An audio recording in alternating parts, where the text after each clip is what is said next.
Most people think leadership begins the moment you get a title. They're wrong. Real leadership starts long before anyone follows you, when you decide to lead yourself first.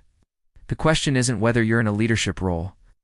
The question is, are you actually leading yourself? Before we go further, let's be honest about why most people pursue leadership. Some want power, authority, status, or the ability to control outcomes. Others genuinely want to serve. The dangerous part is that many leaders never stop to examine their real motivation. If your drive is primarily about self-interest, that motive will eventually shape how you treat people. Power-seeking leaders eventually create cultures of fear or politics. Service-oriented leaders create cultures of trust and ownership. The motivation always leaks out. So, how did you actually get into your current leadership role? Some of you created the position, founded the company, started the team, or launched the initiative. Others had people naturally start following them because of competence or character. A portion got there through the halo effect.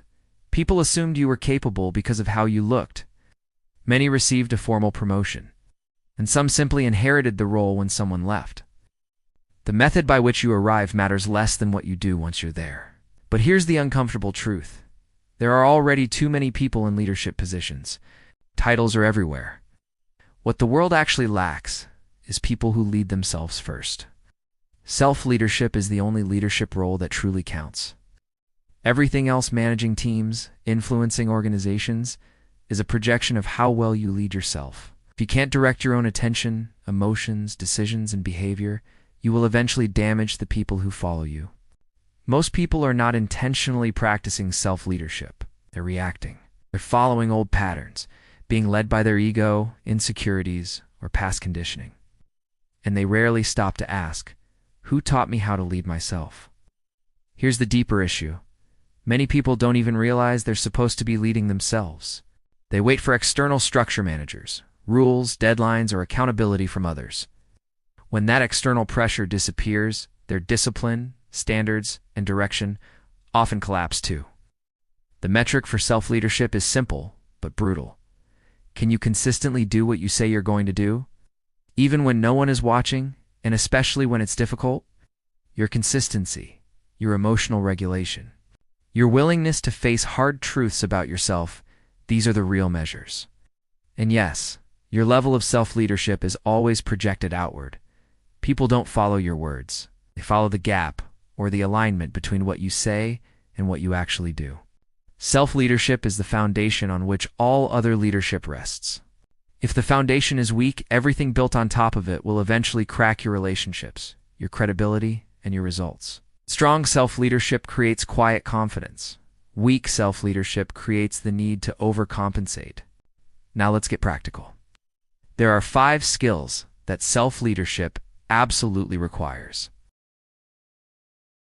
Quick break, because this one matters. The critical thinking class is almost here, and it's not just another workbook. It's the system that teaches you how human thinking actually works, how clarity replaces chaos, how empathy and logic finally meet, and how real leadership begins with understanding, not reaction. Inside the workbook, you'll unlock the full critical thinking class with video lessons, tools, and real-world practice built to change how you lead, decide, and communicate. If you're ready to think better, lead better, and live the want to life, this is where it starts. The Critical Thinking Book and class, coming soon from the Want to Project. Get a head start and pick up your copy of our Critical Thinking Book, now available on Amazon. Skill 1. Self-awareness. You cannot lead what you cannot see. This means noticing your patterns, triggers, blind spots, and the stories you tell yourself. How to practice. Schedule 10 minutes daily for honest reflection. Ask, what did I avoid today? What emotion did I suppress or overexpress? Where did my behavior not match my values? Write it down. The goal is not perfection, it's clarity. Skill 2. Self-discipline. Awareness without discipline is just insight with no power. Self-discipline is the ability to do the important thing even when you don't feel like it. How to master it. Start with one non-negotiable daily action that matters to your long-term self. Make it small enough that you can do it on your worst day, then protect it ruthlessly. Discipline compounds. When you keep promises to yourself, your trust in your own word grows. Skill 3. Emotional regulation. Unregulated emotions make terrible leaders. The ability to pause between stimulus and response is one of the highest forms of self-leadership. How to practice. When you feel strong emotion rising, use the 90-second rule. Name the emotion out loud. Breathe slowly for 60 to 90 seconds, then ask what the situation actually requires. This single habit dramatically reduces reactive leadership. Skill 4. Personal accountability. Self-leaders do not wait for someone else to hold them accountable. They own their results, their mistakes, and their growth without excuses or blame. How to master it? After every project or week, conduct a personal after-action review. Ask, what was my actual contribution to the outcome? What will I do differently next time? Say the hard truth out loud even, if no one else hears it. Skill 5. Clarity of purpose. Without a clear why, self-leadership becomes directionless busyness. Purpose gives you criteria for decisions and the resilience to keep going when motivation fades. How to practice? Write one sentence that answers, what kind of person am I committed to becoming? Review it weekly. Let it influence your daily choices until it becomes the standard you measure yourself against.